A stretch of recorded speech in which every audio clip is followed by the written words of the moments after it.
North Sentinel Island, ang mga misteryo.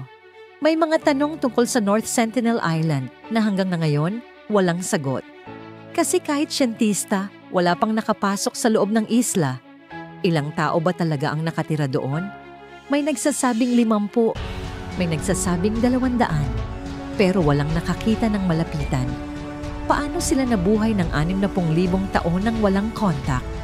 Walang modern medicine, walang technology, pero nabubuhay pa rin sila. May village ba sa loob ng gubat?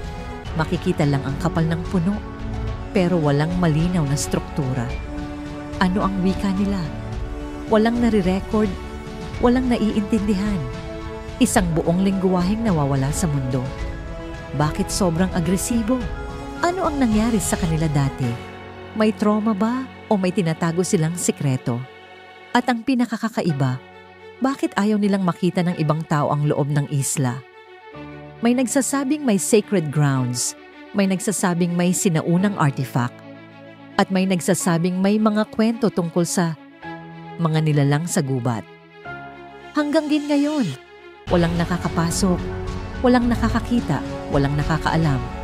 North Sentinel Island, isang misteryong hindi natin mabubuksan